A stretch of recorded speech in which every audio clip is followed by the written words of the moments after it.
ದೀದಿಗೆ ಸುವೇಂದು ಅಧಿಕಾರಿ ಖಡಕ್ ವಾರ್ನಿಂಗ್. ಜೈಲಿಗೆ ಹೋಗ್ತಾರಾ ಮಮತಾ ಬ್ಯಾನರ್ಜಿ? ಹಳೆ ಕೇಸ್ಗಳು ರೀಓಪನ್. ಅಮಿತ್ ಶಾ ಹೆಣೆದ ಮಾಸ್ಟರ್ ಪ್ಲಾನ್ ಏನು ಗೊತ್ತಾ? ನಮಸ್ಕಾರ ವೀಕ್ಷಕರೇ. ಭಾರತದ ರಾಜಕಾರಣದಲ್ಲಿ ಯಾವ ನಾಯಕರು ಶಾಶ್ವತವಾಗಿ ಕುರ್ಚಿಗೆ ಅಂಟಿಕೊಂಡು ಕೂರೋದಕ್ಕೆ ಸಾಧ್ಯವಿಲ್ಲ ಅನ್ನೋದಕ್ಕೆ ಇಂದಿನ ಪಶ್ಚಿಮ ಬಂಗಾಳದ ರಾಜಕಾರಣವೇ ಅತಿದೊಡ್ಡ ಸಾಕ್ಷಿ.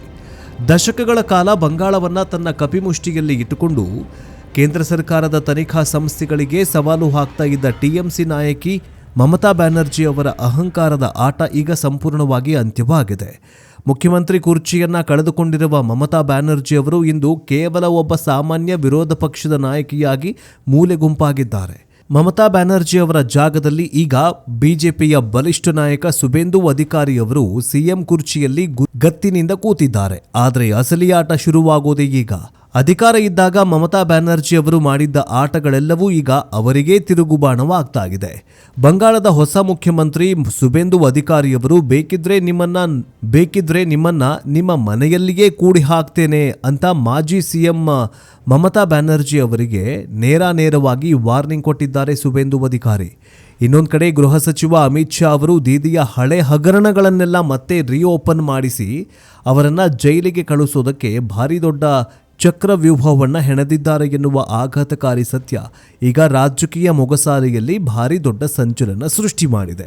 ಅಷ್ಟಕ್ಕೂ ಸಿಎಂ ಕುರ್ಚಿ ಕಳೆದುಕೊಂಡಂತಹ ದೀದಿಯ ಭವಿಷ್ಯ ಏನು? ಹಳೆ ಹಗರಣಗಳು ಹೇಗೆ ಮತ್ತು ಯಾವಾಗ ರೀಓಪನ್ ಆಗತ್ತೆ? ಈ ಪ್ರಶ್ನೆ ಈಗ ಎಲ್ಲರನ್ನ ಕಾಡ್ತಾ ಇದೆ.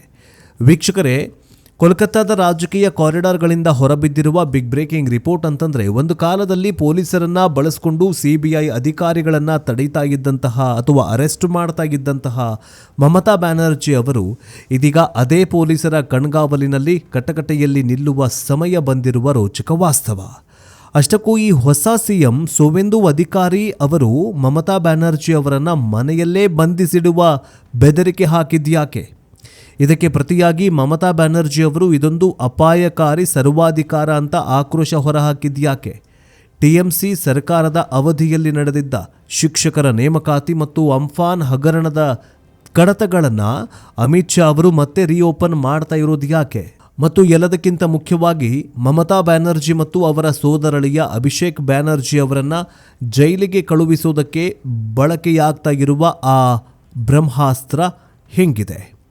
ಬನ್ನಿ ಇವತ್ತಿನ ಈ ಡೀಟೇಲ್ಡ್ ಡಾಕ್ಯುಮೆಂಟರಿ ವಿಡಿಯೋದಲ್ಲಿ ಬಂಗಾಳದ ಹೊಸ ಸರ್ಕಾರ, ಮಮತಾ ಬ್ಯಾನರ್ಜಿ ಅವರ ಸಂಕಷ್ಟ ಮತ್ತು ಅಮಿತ್ ಶಾ ಅವರ ಮಾಸ್ಟರ್ ಪ್ಲಾನ್ನ ಪ್ರತಿಯೊಂದು ಇನ್ಸೈಡ್ ಸೀಕ್ರೆಟನ್ನು ಎಳೆಯಾಗಿ ಬಿಚ್ಚಿಡೋಣ.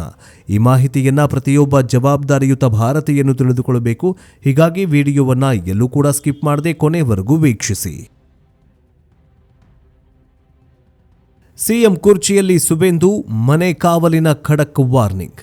ವೀಕ್ಷಕರೇ, ಇಡೀ ಜಾಗತಿಕ ಹೈಡ್ರಾಮಾದ ಅಸಲಿ ಕತೆ ಅರ್ಥವಾಗಬೇಕಾದ್ರೆ ನಾವು ಮೊದಲು ಬಂಗಾಳದ ಪ್ರಸ್ತುತ ರಾಜಕೀಯ ಪರಿಸ್ಥಿತಿಯನ್ನು ಅರ್ಥ ಮಾಡಿಕೊಳ್ಬೇಕು.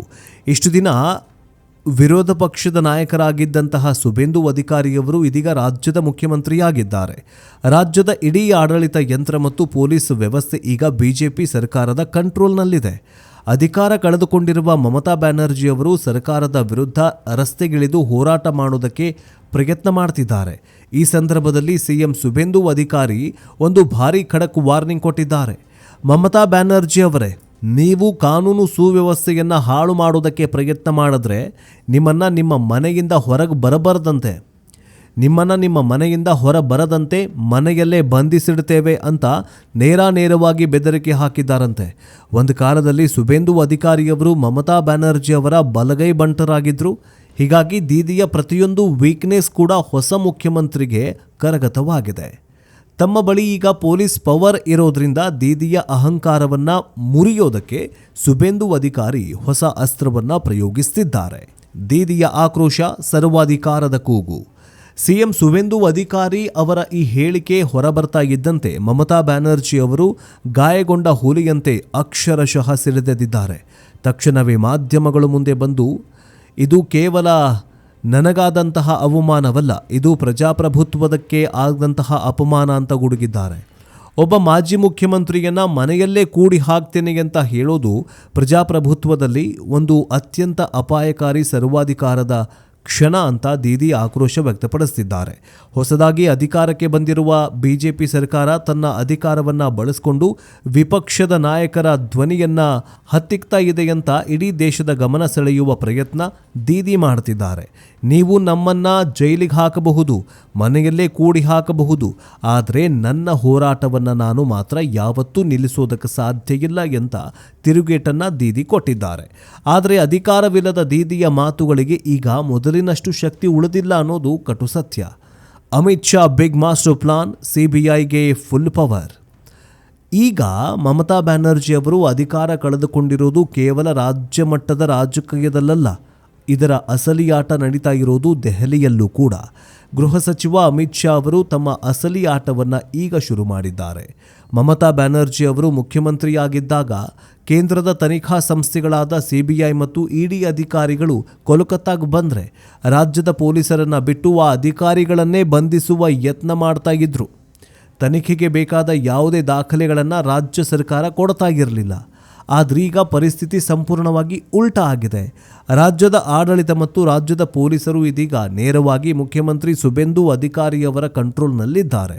ಅಮಿತ್ ಶಾ ಅವರು ಇದೇ ಅವಕಾಶವನ್ನು ಬಳಸಿಕೊಂಡು ಮಮತಾ ಬ್ಯಾನರ್ಜಿ ಅವರ ಮೇಲಿರುವ ಎಲ್ಲ ಕೇಸುಗಳನ್ನು ಶರವೇಗದಲ್ಲಿ ತನಿಖೆ ಮಾಡಿಸಲು ಸಿಬಿಐಗೆ ಫ್ರೀ ಹ್ಯಾಂಡ್ ಕೊಟ್ಟಿದ್ದಾರೆ.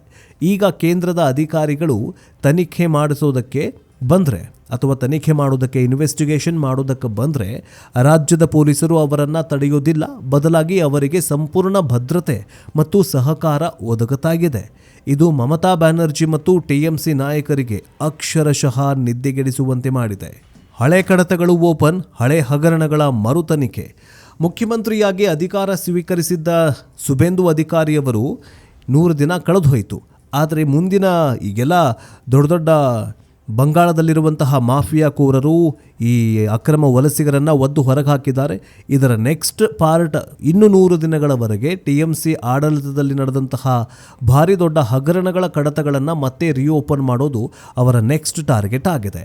ಇಡೀ ದೇಶವೇ ಬೆಚ್ಚಿಬಿದ್ದಂತಹ SSC ಅಂದರೆ ಶಿಕ್ಷಕ ನೇಮಕಾತಿ ಹಗರಣದಲ್ಲಿ ಕೋಣೆಗಟ್ಟಲೆ ಹಣ ಸಿಕ್ಕಿಬಿದ್ದರೂ ಅಸಲಿ ಮಾಸ್ಟರ್ ಮೈಂಡ್ಗಳನ್ನು ರಕ್ಷಿಸಲಾಗಿತ್ತು.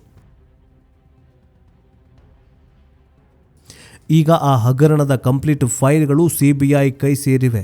ಇದರ ಜೊತೆಗೆ 2020ರ ಅಂಫಾನ್ ಚಂಡಮಾರುತದ ಸಮಯದಲ್ಲಿ ಬಡವರ ಪರಿಹಾರ ನಿಧಿಯಲ್ಲಿ ನುಗ್ಗಿದ್ದಂತಹ ಸಾವಿರಾರು ಕೋಟಿ ರೂಪಾಯಿಗಳ ಹಗರಣ, ಕಲ್ಲಿದ್ದಲು ಕಳ್ಳ ಸಾಗಾಣಿಕೆ ಹಗರಣ ಮತ್ತು ಗೋ ಸಾಗಾಟ ಮಾಫಿಯಾದ ಹಾಗೂ ರೇಷನ್ ಸ್ಕ್ಯಾಮ್ನ ಹಳೆಯ ಫೈಲ್ಗಳನ್ನು ಮುಖ್ಯಮಂತ್ರಿ ಸುಬೇಂದು ಅಧಿಕಾರಿಯವರು ನೇರವಾಗಿ ತನಿಖಾ ಸಂಸ್ಥೆಗಳ ಕೈಗಿಟ್ಟಿದ್ದಾರೆ. ಯಾವ ದಾಖಲೆಗಳನ್ನು ಮಮತಾ ಸರ್ಕಾರ ಇಷ್ಟು ವರ್ಷ ಬಚ್ಚಿಟ್ಟಿತ್ತೋ ಆ ಎಲ್ಲ ದಾಖಲೆಗಳು ಈಗ ಅಧಿಕೃತವಾಗಿ ಕೇಂದ್ರ ತನಿಖಾ ಸಂಸ್ಥೆಗಳ ಟೇಬಲ್ ಮೇಲೆ ಇದ್ದಾವೆ. ಈ ಎಲ್ಲ ಹಗರಣಗಳ ಉರುಳು ನೇರವಾಗಿ ಮಮತಾ ಬ್ಯಾನರ್ಜಿ ಮತ್ತು ಅವರ ಸೋದರಳಿಯ ಅಭಿಷೇಕ್ ಬ್ಯಾನರ್ಜಿ ಅವರ ಕುತ್ತಿಗೆಗೆ ಸುತ್ತಿಕೊಳ್ಳುತ್ತಾಗಿವೆ. ವೀಕ್ಷಕರೇ, ಒಟ್ಟಾರೆಯಾಗಿ ಹೇಳೋದಾದರೆ ರಾಜಕೀಯದಲ್ಲಿ ಅಧಿಕಾರದ ಮದ ಯಾವತ್ತೂ ಶಾಶ್ವತವಲ್ಲ ಅನ್ನೋದಕ್ಕೆ ಮಮತಾ ಬ್ಯಾನರ್ಜಿ ಅವರ ಇಂದಿನ ಸ್ಥಿತಿಯೇ ಭಾರಿ ದೊಡ್ಡ ಪಾಠವಾಗಿದೆ.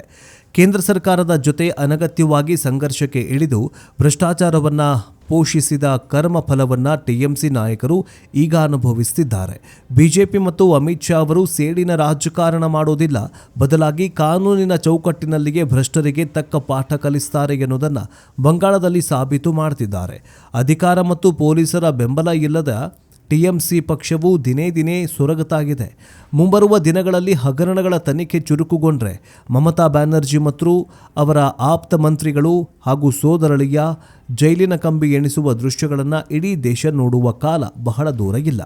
ವೀಕ್ಷಕರೇ, ನಿಮಗೇನನ್ಸುತ್ತೆ? ಮಮತಾ ಬ್ಯಾನರ್ಜಿ ಅವರು ಮಾಡಿದಂತಹ ಕರ್ಮದ ಫಲಗಳು, ಅವರು ಮಾಡಿದಂತಹ ಈ ಹಗರಣಗಳಿಗೆ ಅವರಿಗೆ ಜೈಲು ಶಿಕ್ಷೆ ಆಗಬೇಕು ಅಂತ ನಿಮಗನ್ಸತ್ತಾ?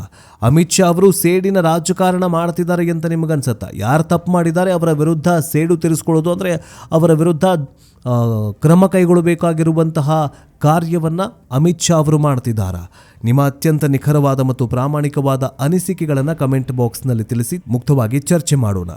ಜೊತೆಗೆ ನೀವಿನ್ನೂ ನಮ್ಮ ಯೂಟ್ಯೂಬ್ ಚಾನಲನ್ನು ಸಬ್ಸ್ಕ್ರೈಬ್ ಮಾಡ್ಕೊಂಡಿಲ್ಲ ಅಂತಂದರೆ ಈ ಕೂಡಲೇ ಸಬ್ಸ್ಕ್ರೈಬ್ ಮಾಡ್ಕೊಳ್ಳಿ, ಯಾಕಂದರೆ ನಾವು ಹಾಕೋ ವಿಡಿಯೋ ಫಸ್ಟ್ ನಿಮಗೆ ತಲುಪುತ್ತೆ. ನೆಕ್ಸ್ಟ್ ಅಪ್ಡೇಟ್ನೊಂದಿಗೆ ಬೇಗ ವಾಪಸ್ ಬರ್ತೀವಿ. ಜೈ ಹಿಂದ್, ಜೈ ಕರ್ನಾಟಕ, ವಂದೇ ಮಾತರಂ.